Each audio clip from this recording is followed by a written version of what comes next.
session with Alora team and Nelly, Anina, and Rachel. And today I'm particularly excited because we're going to talk about my favorite topic, which is be a nomad, be nowhere, be a spirit somewhere and still work. So And work everywhere, right? exactly. So I'm going to share my screen and present you girls.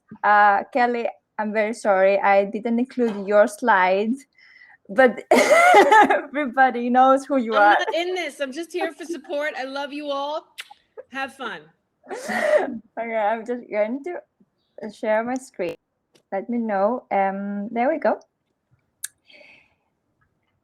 And can you see my screen? Not yet. Now? Yes. I can. Now. All right. So once again, I give time today. I know it's Monday. I know it's early morning for some of you. So I really appreciate this. This is another chat and learn from Power to Fly, when we are really here to learn and apply some of the knowledge that Anina and Rachel is going to share today. So if you have skipping rules, as I said, this is being recorded, so there's no need to keep notes and try to memorize everything that the speakers are saying. So don't worry, you're going to rewatch this. We're going to send you an email for you to rewatch. Please, if you have any questions, there is a Q&A session, and you can ask there anything you would like to know, anything that you would like the speakers to clarify, any questions and concerns you might have according to remote job or to remote work in digital nomad, and how you can maintain all this lifestyle. If you have any other requests, please DM me. If you want to jump on camera or off mute, again, I can set that for you. And yeah, please interact with each other. This is going to be fun. This is like one of my favorite things. This is honestly like I am out with friends and having a conversation. So please feel free to participate and share your stories. So who am I? I'm Linda. I'm a minimalist, so I work remotely, and I love being a minimalist and working remotely because it gives me flexibility to travel all over the place. At the moment, I am in Montenegro, so for those who don't know, and it's beautiful to do this lifestyle because you can actually meet people, cultures, and see places that otherwise you wouldn't see, and also maintain a lifestyle and sustain yourself financially. And then we have Anina. So for those who don't know Anina, she's now based in Georgia, and she's part of the Power to Fly team. She's also an expert UX designer. She works with coaching UX designers and also guiding them in their career. And I would love you, Anina, to introduce yourself to the audience a little bit more. Thank you so much, Linda. Well, it's amazing again to be back here at Power to Fly with Linda moderating, with the team of coaches of Alora. It's always fun, and I hope you all enjoy it as well. So a little bit about me. I am the remote design / digital nomad coach for Alora Collective. I'm actually born and raised South African, so anyone that's from Africa, so there was someone from Nigeria, welcome to this event. At the moment, I'm working remotely in Georgia. I'm currently in Batumi, and I will be answering all the digital nomad questions you have, and I hope they're all lined up. And yeah, besides that, I'm a designer, a UX designer. I have my own design studio where I have junior designer or transitioning designers getting into the industry, helping them build their portfolio in the design industry. I mentor, I coach, I teach all over. Please check me out on LinkedIn, and you will find a lot of details on there. Thanks so much, Linda. Thank you too, Anina. Thank you so much for being once again part of this community. And I know how relative this is to you, and how much of advice you have to share and the tips for this topic. Thank you so much. And then we moved to Rachel, and I had the pleasure to meet Rachel in our previous event. She's an international career and relocation coach, and she's currently in Bangkok, but she's originally from France. And she has in France, in UK, in Hong Kong, and she's an expert in recruitment and HR. And I would love Rachel to say a bit more about herself, because I know how talented she is in what she's doing, and how great idea she has when it comes to relocation and people shining in their applications when they're applying for companies. Thank you, Linda. What a very nice introduction. You couldn't have said it in a better way. So this is my second event on Power to Fly, and the first one was just a few weeks ago, and it was really great. And we answered so many questions, Kelly and I, Anina and I, from the audience. So we hope there'll be loads of questions as well, on top of the ones that have been submitted already. But yeah, so I'm originally from France. I lived, I think, we've just said it, Linda, in the countries you can see on the screen. So UK, Hong Kong, and now Bangkok. And I've been a recruiter for the past 10 years. I've helped, candidates obviously get jobs in way more than these countries. So whether it's helping people relocate from, let's say, Latin America to Bangkok, from, I don't know, Paris to Dubai, also all the sort of combinations that you could really think of. So helping people plan their move, really understanding what a move entails, but also how to adapt to different interviews that you may have to, obviously be aware of in terms of cultural differences. And I've joined the Alora Collective team, Power to Fly as well. You're part of the team, Linda. Yeah, of course, of our community. Yeah. And it's been really great experience, helping clients, again, from all over the world, whether it's preparing them for their job interviews, whether they've had, offers. Some of them have even had the chance of having multiple job offers, and we're really sort of trying to sort of decide which ones were the best for them, or helping people relocate. And that's really sort of my expertise. And if anyone here obviously needs help across these three things, on top of the ones that Anina's expertise ranges as well across, feel free to reach out. I'm on LinkedIn, Instagram, Power to Fly as well. So you could also rewatch this recording as well later and connect with me. Awesome. Thank you so much. So I'm gonna just stop sharing now, and so if you have any other questions, please feel free to add them in the Q&A session. And I'm sure that Anina and Rachel have so many things to share today, and I can also contribute to that, because from experience, I've lived it and I can just share my stories as well. So I would love to move forward to the first question that we have for today, and that is, what do you consider the biggest obstacle or challenge with remote work careers? I think that's such a great question, because it really depends on who you are, right? And what is your individual needs, and what do you struggle with? What's your strengths? What's your weaknesses? So everyone has their own.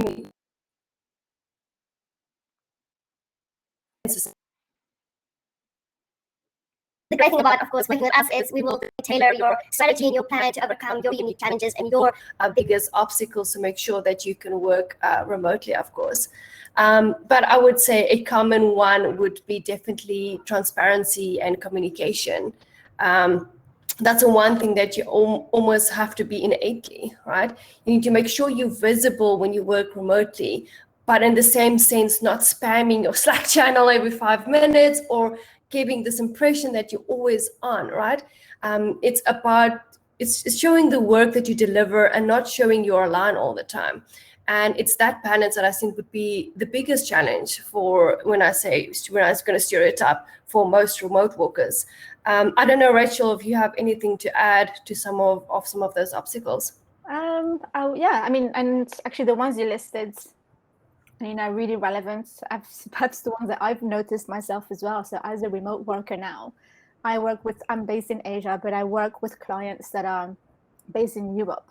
And with the time difference, I have to figure things out on my own sometimes. I have to be quite independent, but I also have to know, what information I don't have. I think what you were saying, Anina, is really sort of, you have to know yourself. You have to know, what you can and cannot do.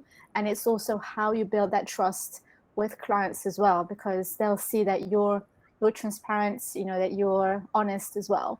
Perhaps one point that I would actually add is the biggest obstacle is actually becoming a remote worker and find that first initial step. How do you figure things out? Where do you start? And finding the right answer is very challenging because there's just so much information on there. And because it's really dependent on what people do. If you're a UX designer, if you're a recruiter, perhaps all of that will be, really, really different. So I think, really, it's really around, doing a lot of research beforehand. And I think knowing where you can go to get, support, speaking to people, building your network, ultimately that will really help you in also getting new clients, actually. Actually, this is, one of the reasons why I joined Alora Collective, because I've been helping so many candidates relocate. And sometimes, they were relocating to a new city, they had kids, they just didn't know, which schools were the best. There's all this stuff. And I mean, I don't know all the schools in all the countries, but it's really sort of the steps in the approach to helping them around that. And I think Alora Collective is great for that, because there are very few organizations out there that actually really provide that support, because we've also lived that, and all of us have actually lived in different countries. So I think get the support that you can is probably how you can try and overcome that challenge. Yeah. I think Rachel, what you're saying there as well, like there's a lot of information out there, right? Which makes it sound like it would be so easy to transition to remote work, because there's all these events like we have right now, all these blogs, everyone. But what makes it hard is that kind of they're doing this one catch-all type of thing. And it's different for everyone. We recently, as a team, did like the personality test, and we're also all different, even though we're all coaches. And I think it's the same when you work remote. You need to understand yourself, know your weaknesses, and know your strengths. Help you making sure, let's just take all the other generic answers you're gonna get, and let's work with you. So like Rachel said, we can help you when you relocate. We need to find schools for our kids. We need to find a healthy work balance, maybe if you struggle with that. And so we can tailor it to be more personalized for you. I really love what you said as well. And if I can add to that, is have confidence in yourself and know who you are, and basically also be disciplined, I would say, because it's so difficult when one of the obstacles, for me, it happens I don't have a timer. I just go work, and then it's it happens 16 hours later, and oh, I'm still working. I should stop at some point. So yeah, and personalities as well, to learn how to communicate with each colleague, because not in the same space, not in the same office, you cannot have their vibe, what's going on. And written communication, sometimes you can misunderstand things, and things can have different tonality, and it's not you see the person and see the facial expressions they might have. So it needs a lot of great communication skills there as well. Linda, you went on mute. We got a magic Who mute. put me on mute? Who dared to do? So I would love to move next to the next question that we have that you submitted. People are excited for remote work, but what are the drawbacks, and how do you help clients adjust to those changes? I think that's a a great question. Yeah, I think it's very similar to mine's. Is going to be probably very similar to the first question, because I think it's quite a similar question. But Rachel, it seems like you've got something that you would want to add there. I understand. Yeah, no, I do think, yeah, people do get excited for it. They think it's going to be easier, but actually, there are challenges. We've talked about the challenges. And I think it's just a curve that you have to overcome. It can be like, when you join a new company, when you have a new job, it's pretty much that same, getting used to this new environment and so on. But I do think that the drawbacks can be that's very personal. It can be your environment. If you move to a new country, you think it's going to be great because it has beaches, but actually you don't speak the language. Or what if you can't find your way around? It's a different alphabet. I mean, this is actually what happened to me initially when I moved to Bangkok. You're on the streets, or you want to order foods, or you see this. It's just finding your way around, being able to feel like you're at home in a place that is actually very different, and that does take time. I also think you have to know your I do think you have to be able to work independently. You have to be proactive. I wouldn't say that this is a drawback, but it's something that everyone, I think, should be aware of. And as I mentioned before, people are not going to be there to support you. If you have clients are relying on you. They expect you to do the work. As I said, also, they may be in a different time zone. And that's why I really think that communication is very important. I was just thinking, I recently helped this client who was from India, but he was working for a company based in Singapore. And he was supporting clients all across the world. And he was so keen to get this job that he sort of very quickly got overwhelmed with work and was actually supporting people in the US, people in Singapore. Basically, his workday ended up being like horrendous. And he was reaching out and he was saying, I've had to leave my job because of that. Now I need to find something that has a better work-life balance. How can you help me find that? And, you want to avoid these types of bad experiences. You have to know what you want. It's okay to try things out. But I wouldn't say there are just drawbacks. It's just all from personal experiences that you just have to go through. Yeah. I think, said so many valuable things there.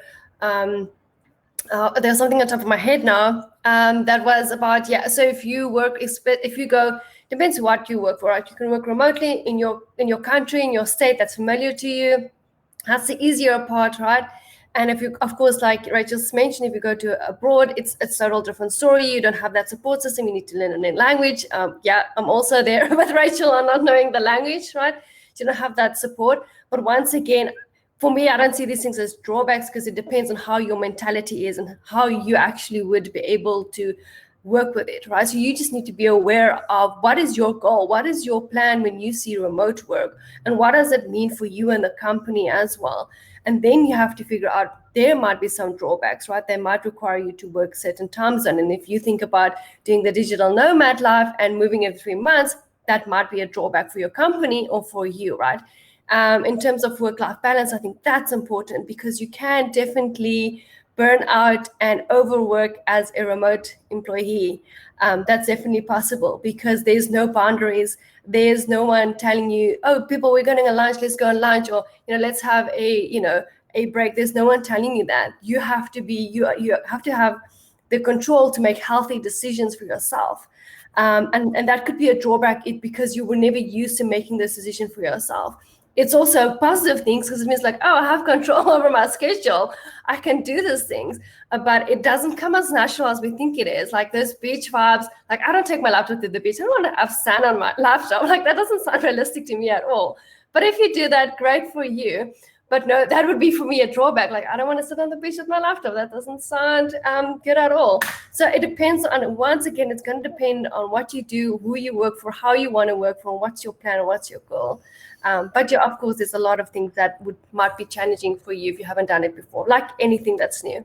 Yeah, and on that note, Anina, we have a question for you here from Sita.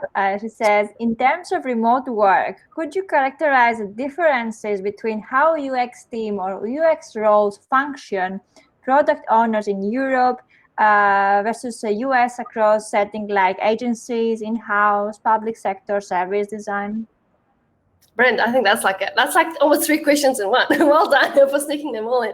So let's start with the UX side and the UX team and the roles and how they differ across agencies, in-house, public sector, and service design. So I've sorry, kind of not sorry. Thank you, Sita. I like it. # sorry, not sorry.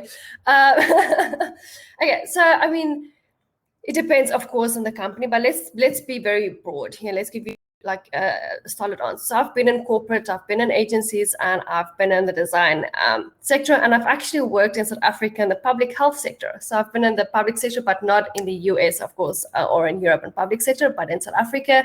And I've worked with, because of a design suite, I've always also worked with clients in US, and I worked for a company in the USA, and then of course for Europe as well. So okay, let's start with agencies. So agencies is very different. If you're a UX designer, you would work fast-paced. Your role would be, it might be that you are less specialized in an agency. It's not always the case, but you might need to do more than what you want to do as a UX designer. You might be doing some graphics. You might need to work with the design department as well. We actually have a designer in the house that was one of my previous main. Also, yes, it's a different chapter because she does work in agency as well. In America, she'll also be able to help you. And basically, you will definitely work fast-paced. Your delivery time would be shorter pace because you'll be more project-wise. Project-based, you also means that you might not work in a long-term project. Some agency does have clients that they work with the long-term, but a lot of agencies turnaround time is really quickly. So you'll get the exposure of different industries, which I think is great. As a designer starting out or transitioning into design, it's really great getting a expansive view of different industries, what you like, what you don't like. Be prepared for having some stressful moments, and because you have to meet clients' deadlines, right? And the clients are very much involved in your process as well. You learn a lot, once again, from other designers, which I think is great. And you learn from different things like UI design, product design, graphic design, motion design. And that's really great. I think as working in a design agency, you get like a very good overview of all the different areas. Once again, it might not be for everyone. I was there. I was like, okay, it was a great experience, but I have to step out. This is very stressful, and it's like it's really intense. I'm stereotyping what most agencies are. Then, if you're working to the in-house section, this part, if you're someone that needs to be stimulated a lot, might get a little bit boring. You work on your, let's say you're in a bank system, right? So you'll work on the banking software, designing that and the experience of that 24/7, right? But some people enjoy it. Some designers love working on that one project to see the results thereof, right? So as a UX designer, you do a lot of research and a lot of testing. So this means you will see it end to end whether it was successful or not and how to improve on it, right? So think about working for places like Uber, right? They have the entire experience that you will help build day to day. Of course, big teams, so you'll have a lot of support from your teams. You'll probably have the opportunity to specialize more in your skill. So this is where I almost see it as you can now grow into more senior to mid-level roles, because you can really now make sure that you get really skillful in your craft. Then we move on to the public sector, which is interesting one, and I think public sectors would be different all around. But what I've gathered, I worked with some students that worked on the medical health side of public sector in, I want to say it was Russia, and more Europe side. The thing is, technology might not be up to date, there might be a lot of legacy in the public sector than there would be in the tech scene or the younger companies, small to medium sized companies, and maybe those of San Francisco, right? So when you design something, you might have this amazing research and this amazing designs, but then when you need to build it, it might not happen, right? And if you're someone that's okay with that, we all as designers have different levels of what satisfies us or what fulfills us. If you're okay with building, it doesn't have to be implemented, then it's not a problem. But be ready for having a lot of patience in the public sector. That's what I will say about public sector. You do learn a lot on the ground. I was in digital health, and South Africa's public sector is not that well in terms of financially sustained.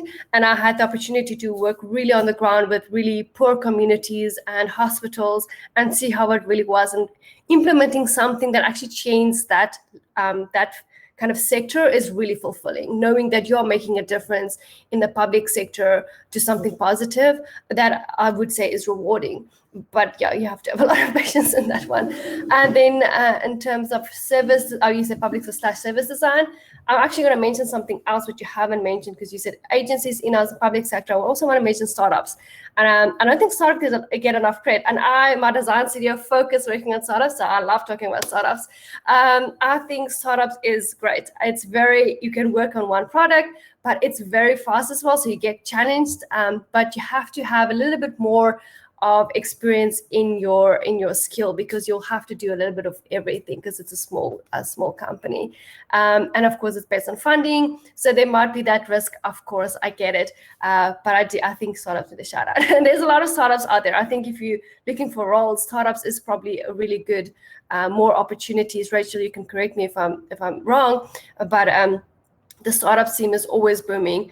And if you land a really good startup, you might get bought out and be in a really good role in the future. Okay, I'm not going to take up this entire session about talking about design. I'm boring all the others. It's like, okay, I don't care about design. But I appreciate the question of Sita. If you ever want to chat, please book a session with me, and we can talk more about this. Definitely. Thank you so much. And also, guys, if you need like more resources on how to nail remote work, I have here a bunch of links for you to dive deeper and to read all the blog of the team and see the previous seminar session we had with the team. We talked about these topics in more detail. So thank you so much, Anina, for replying. So I'm going to go to the next questions that we have. So what opportunities are available for remote workers? Like what industries?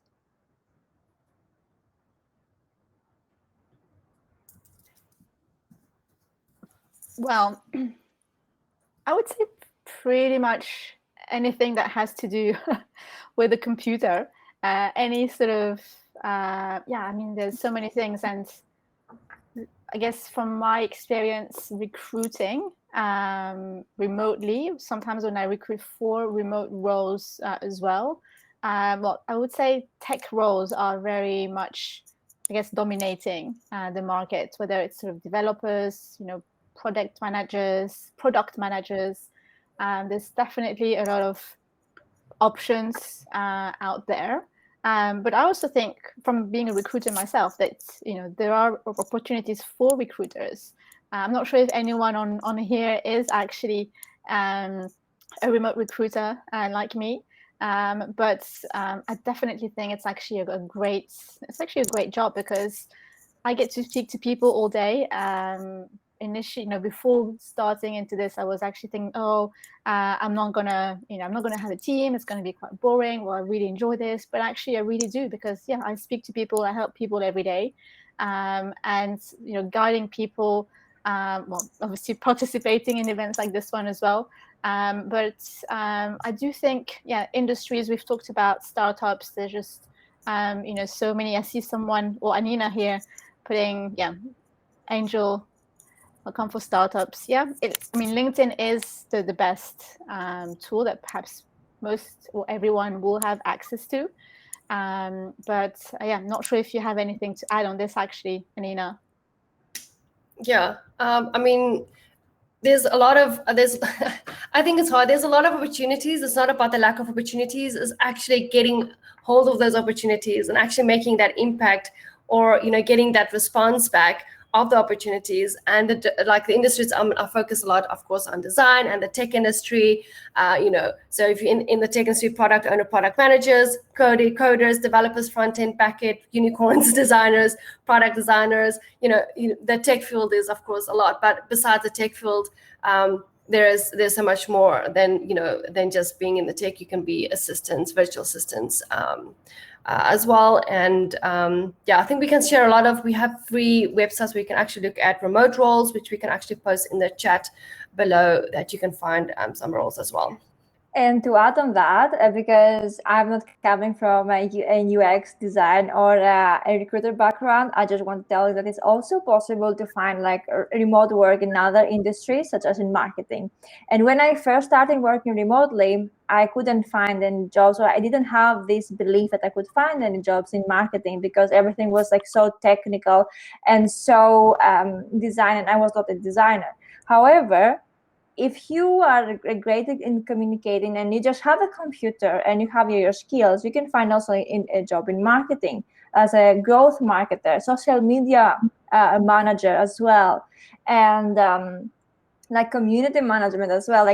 When I started working remotely, there's not such thing like being so popular that we're working remotely and working from home, because it was still the work was not during the pandemic.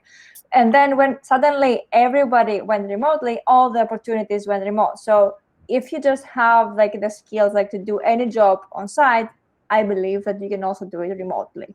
And this is my personal opinion on that. If you can do it on site, you can do it remotely as well. So if you work with the computer and the internet, then you can do it remotely. Yeah. Both of you. Question. Next question.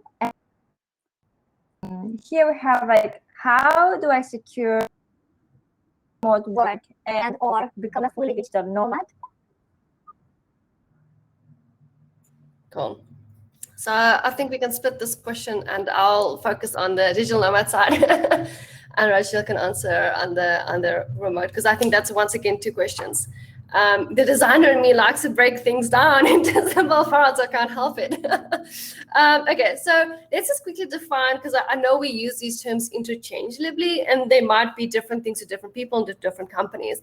But digital nomad, I would say, is someone that most often travels about 3 to 6 months in different locations, right? So you're some even shorter, some just weeks, depending on your visa, and of course how long you can stay, how long you want to stay somewhere, right? So nomad, there's a few more things that you have to take in consideration, right? You make sure, if you work for a company to become a digital nomad, that this company actually allows for this flexibility. If other employers are already, being a digital nomad, then you're great. Then that opportunity is available. But when the company doesn't have any nomads, you'll have to start pitching to your manager to make sure that you can go this route, and also make them feel comfortable with you working as a nomad, knowing that you'll still deliver and still partake in the company meetings or whatever is required, right? Another way, of course, if you don't want to work for a company, being a nomad, you can be, of course, a freelancer. So it really depends on the role that you actually have. That you need to be doing a workshop in, let's say, US time zones, then you might not want to sit in Bali, trying to organize these workshops, if it means you're going to be in the middle of the night, unless you're happy with that. Of course, that's up to you. But make sure that you have this agreement with your company, so that, the company wants to be successful and they want you to be successful as well. And you, of course, don't want to be stressed out about missing a meeting because what time zone you are in, or you're at the beach and your computer's battery died, or whatever it might be, right? So make sure everyone's on the same page, because what you don't want is also this kind of it does happen. I even think it's true for this new hybrid we're going for, that if you are sitting in Bali on the beach and your colleague is in the office in New York City, there might be some kind of like a very subtle hint of jealousy, even though they are nice and they love you. There might become some issues along the way, by you sitting there and forgetting you, because the visibility is not there. You're not there in person. So make sure where you are when you're thinking about going digital nomad and what's your goal of doing that. And then we can help you decide and plan how you need to navigate becoming a digital nomad. And to add on that, I'll sorry, Rachel. go ahead, please. Go ahead. No, I was just thinking like, it's being a digital nomad, it's not always easy, because as you said, Anina, you can just travel and suddenly you might have no internet reception, and you might not be able to log into your meetings or whatsoever. And it's very important to keep everyone in the same page and to create this feeling of trust from the colleagues and the other team members, and make sure that you can deliver your work on time and nobody can waiting for you just when you connect to the internet. But again, like this kind of stuff are kind of acceptable when you're working remotely, because you are the person who you're gonna deliver the work, but also you're a person who moves a lot. So there should be a mutual understanding there. Yeah. And I just noticed the question from Bai in the chat, what are the tips to stand out from the crowds when you're searching for remote work? I noticed, Linda, you just replied about, people who can refer you. This is actually the point that I wanted to make. Securing more work, the best way to do that is through referrals. Progressively, as you get to work with people, you ask clients for feedback, get referrals from them, and that will in turn, help you get more work. On LinkedIn, you can add referrals. If you have your own website, you can get people to answer, to sort of write testimonials about your work. I'm not sure if there's anyone from France here, but I wanted to highlight a very great platform for remote work called Malt.com. I think it's trying to expand into other countries like Germany, but it's great to ask for referrals directly from the platform, and it's a great way to put people in touch as well. And when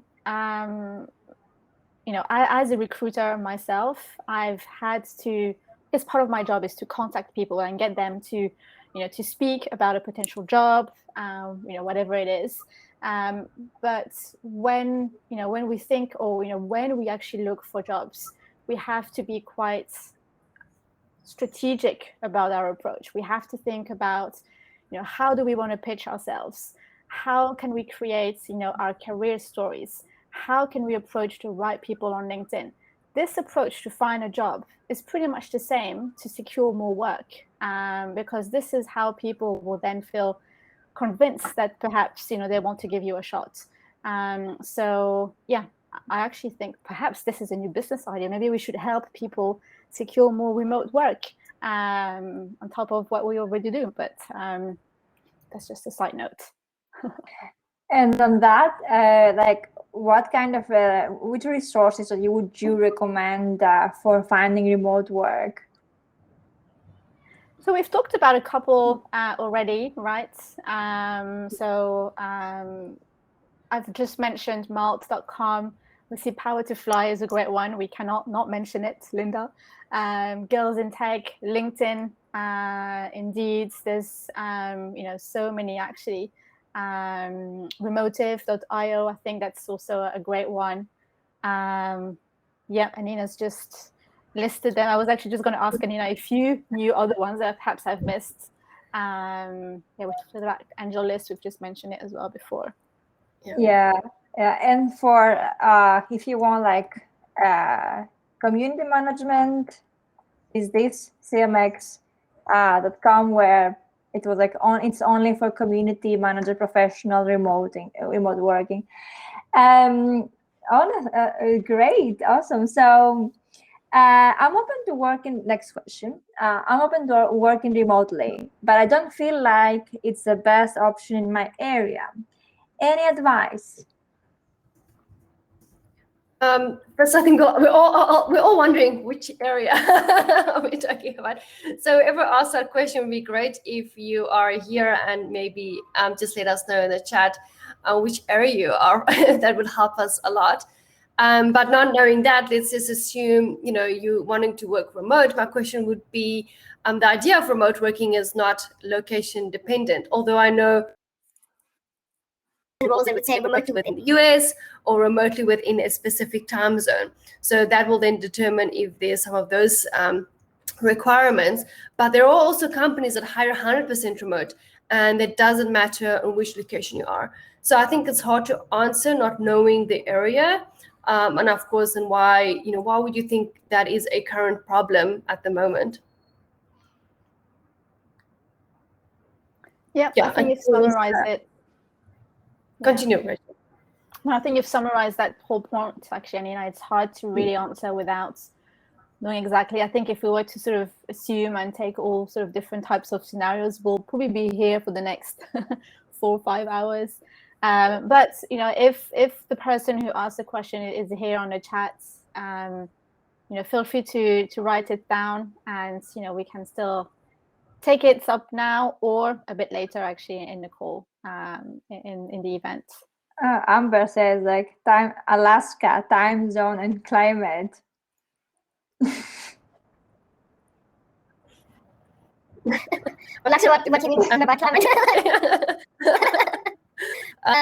I'm sure it gets cold in Alaska. I haven't been.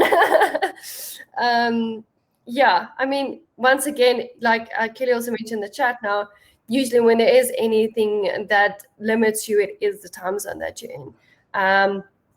And I'm not familiar with all the states' time zones. I know Kelly is more from the States. I'm not sure which other time zones falls within the Alaska time, but I'm sure they're in that time zone. But usually, I want to say this: if you from the States, you have more opportunities. There's a lot of remote roles that will say remote US only, which actually exclude all the rest of us on the other side. Amber, do you want to elaborate more on the challenge in terms of why this is a problem for you? What you struggled with? Amber, I can just put you on mode if you want to jump off mute. If you would like so, you have this option, so you can just participate in the chat. I just said if you can see your microphone options, you can just talk us live in the chat.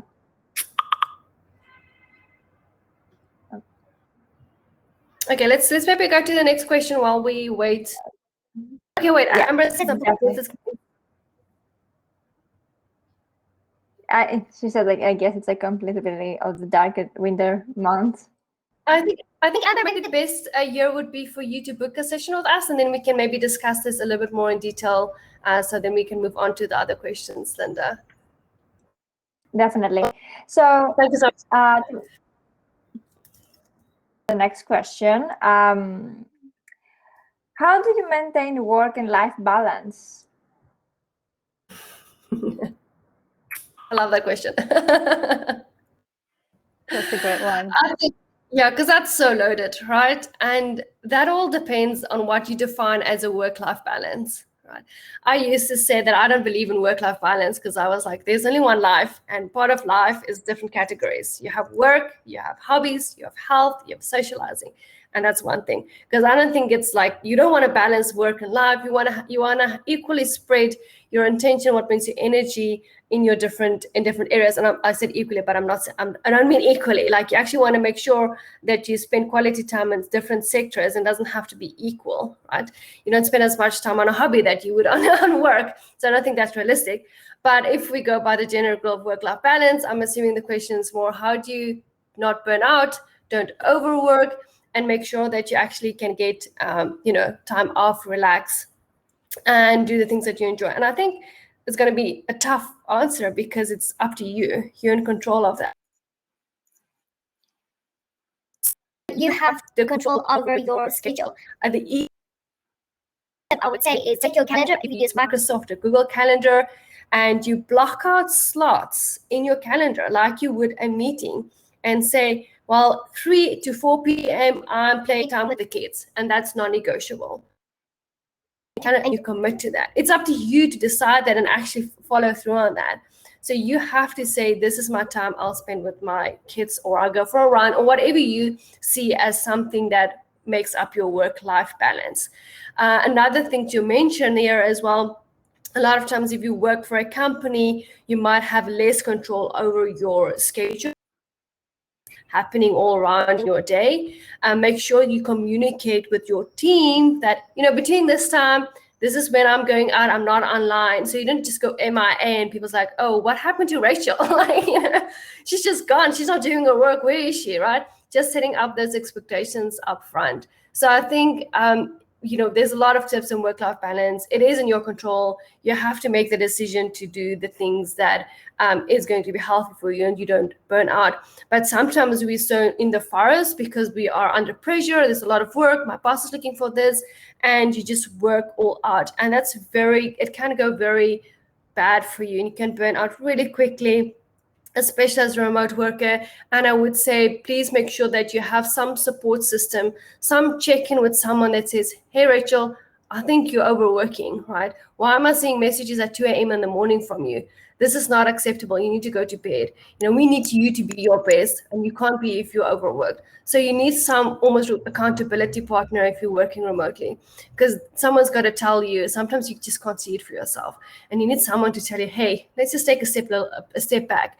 And you'll see there's tell signs, right? If you're demotivated about something that you usually enjoy, when you can't fall asleep, when you're not being active, when you are being, if you sometimes, I'm an introvert myself, but sometimes you even kind of detach yourself from social interactions you used to enjoy as well. And a lack of energy and tiredness, that should all tell you you're starting to burn out. And it's a lot harder to recover from burnout than actually trying to prevent it from happening in the first place. So I think it's a great question, a lot of answer. I think Rachel, Linda, you could probably add more to that. Yeah, no, I do think when you work remotely, you're the one that creates your own work-life balance, and you have to be quite strict about it. I think the only comparison that I can make is this past few months. It has actually been my first time working remotely. Before that, I've always been employed, and my comparison is when I was employed, the company was setting my hours. I had to whatever was not my work life had to sort of come second, or it had to be planned around my work life. So whether it's your social life, doing sports, all of that, you plan this around what your employer creates, or the boundaries that are created there. But if you work remotely, you have to think that it's actually the other way around. You're the one that decides when you want to work, when you want to have flexibility to plan your day. Some people are very strict and very disciplined and like sort of working for specific hours during the day, having just a Friday off, or others actually kind of like myself, sort of like to, as long as I do my work, if I feel like I want to have an hour break, I'll do it, and after an hour I may just check my emails again. And so finding what really is good for you here, I think that's the best approach. And again, you have to test things out, and that's the fun of it. You try things out, you see what works, what doesn't work. I think this whole testing thing is actually quite exciting. I agree with both of you, and also add some kind of exercise and some kind of taking your mind totally out of work. Like go for a walk, go play frisbee, Anina. You never know what will happen, right? Yeah. Before I move to the next question, I would love for you to tell the people who are here today where they can find you and how they can book a session with you. And all of you who are attending this session, please feel free to share your LinkedIn so we can connect with you and keep this conversation going, because this is like something that is growing so much, and all the remote working tips and work and life work balance is so important, because I totally forget. And Anina, I want you also to coach me on how to close my computer and remove myself. I can't do that. I can't do that. So thank you so much. I'll just move to the next question we have here from Sumaya. Please correct me if I'm saying this wrong. Sumaya. She says that it is more difficult to find remote work in a country other than your native country. For example, maybe because of legal issues. Yeah, legal issues are definitely something you have to bear in mind. So it will depend on where you're from and what agreements your country will have with the rest of the world. And that can also change. So it's not set in stone. It can change every year, every couple of months. It's all sort of through diplomatic ties that these regulations are actually based on. So perhaps, I can perhaps imagine the next question will be, well, how do I know where can I work? How do I find this out? You could go on the, I think it's sort of Ministry of Foreign Affairs. So any government website will have lists of, where people from your country are entitled to work without having visa requirements. If you want to work remotely, you could also dig a bit deeper into being a digital nomad and which countries would allow that. So I think we have, haven't always kept my eyes on the chat because there's just so much stuff going on right now. Yeah, I think there's definitely some links, I think, that we've shared. I think that Kelly has already answered that question for Sumua. Just so we have time for some other questions that you guys can answer. I'd love to turn to the next questions. Are there work opportunities anywhere from people living in Africa? I think that ties to Rachel's question. I mean, of course, I'm there. I'm gonna do the Africa one. I mean, I'm from South Africa, right? So I'm not sure where in Africa you're from, but once you have to go check your immigration and foreign working of your local country to determine that. I think that's the first step you should do if you are looking for roles in another country, because it does differ from country to country, and it also differ from the country that you're applying to and what they need from a legal side to have you either employed or work as a right? So working employed is a different path. Working as an independent contractor might be a more viable path for most foreigners because there's less of the legalities. But you have to go onto your country's website.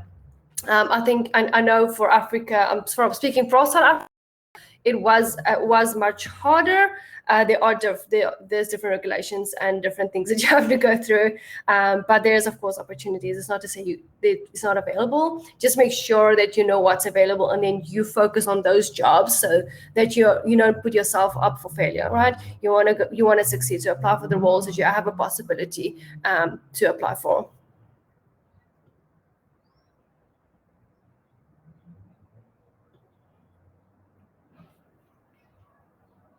You're on mute again, Linda. You're on mute.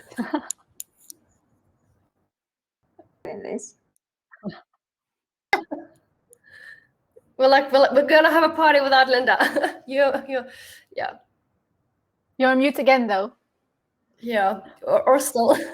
Oh my God, I think that's a sign. So, can you hear me now? Okay, great. So I would love to move to the last question before we are on time. So, how do I pass the interview process? Well, I think this question is, how can I sort of best phrase this? You have to be prepared, and this may sound very obvious, but how do you prepare yourself? That's probably more sort of the accurate question to ask. So what I actually tell clients is read carefully the job description. From reading the job description, try and identify what are the key points and transform these points into questions, into behavioral or competency-based questions. Things like, tell me about a time when you dealt with a difficult client.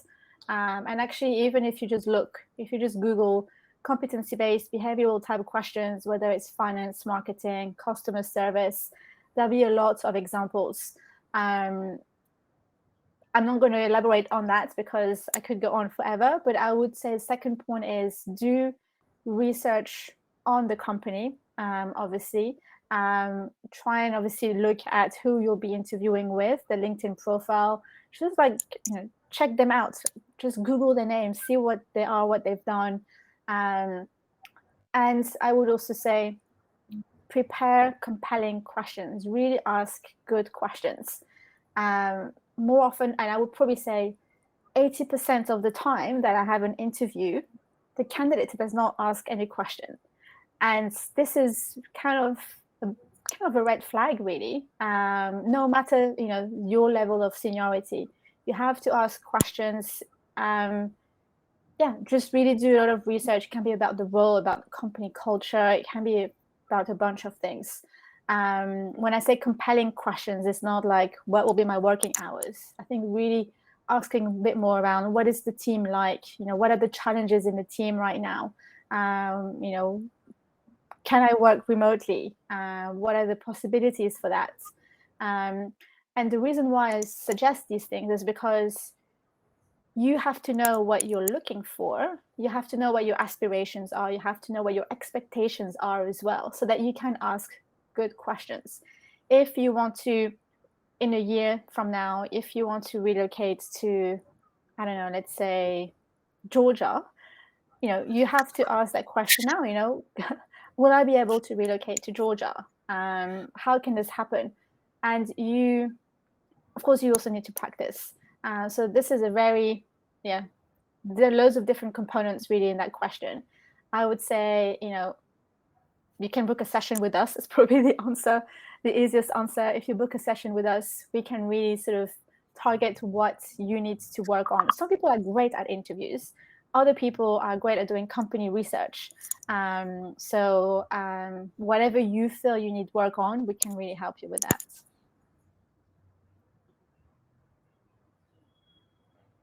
You're on mute again, Linda. Oh my gosh. Anina, is that you? Are you doing it? What's happening? You're making fun of me. So last question. I will one more. What happened with from Elena? She said, "Is there a pathway to promotion or leadership opportunities through remote position?" Sorry, Linda, can you repeat that question? You're on mute again. Is there a pathway to promotion or leadership opportunities through remote positions? And this is a great question to ask during an interview. This is a very good question to ask, actually. And what I actually say to candidates or to clients is, if you are interviewing with different companies, ask the same questions so that you can rate the different companies, just like companies rate candidates. So do a scorecard, all your questions, and really try and understand what you feel most convinced with and who actually gives you a strong, credible answer.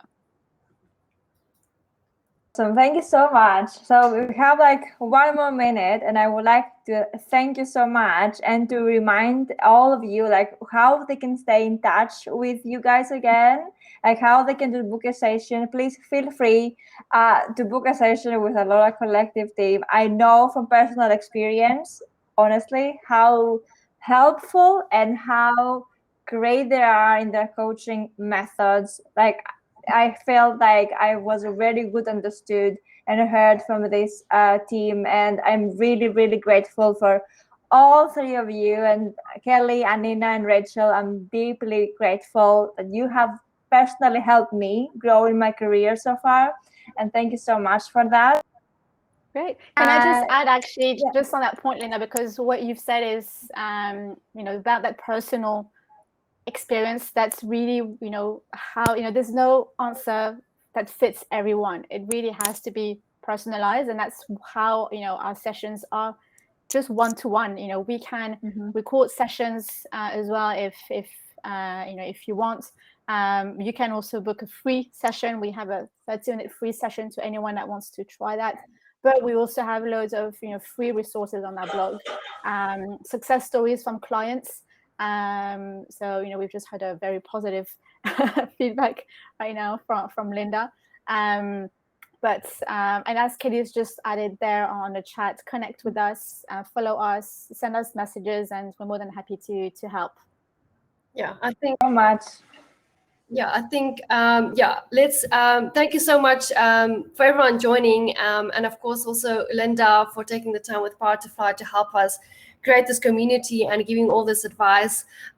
Like Rachel mentioned, if you're looking for advice and more personal advice, please book a one-on-one session with any three of us.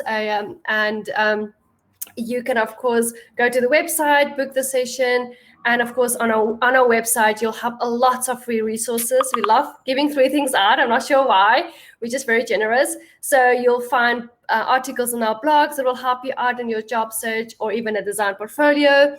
And Rachel's as well about interview questions. There's our event page for all our previous events that we've already done in the past as well. You can read some of the success stories from our clients. And of course, please connect us on LinkedIn, follow us on Instagram, and email, and sign up for our email list to receive special discounts and offers as well. Amazing. So we are just on time, and thank you so much once again for being here. I feel that we are like a great community, and you're offering something amazing, helping people to land jobs, remote jobs that they would love. So thank you so much. I wish you a nice day. It's a Monday. Great start. And see you the next time. Bye-bye. Thanks, everyone. Bye, everyone. Bye.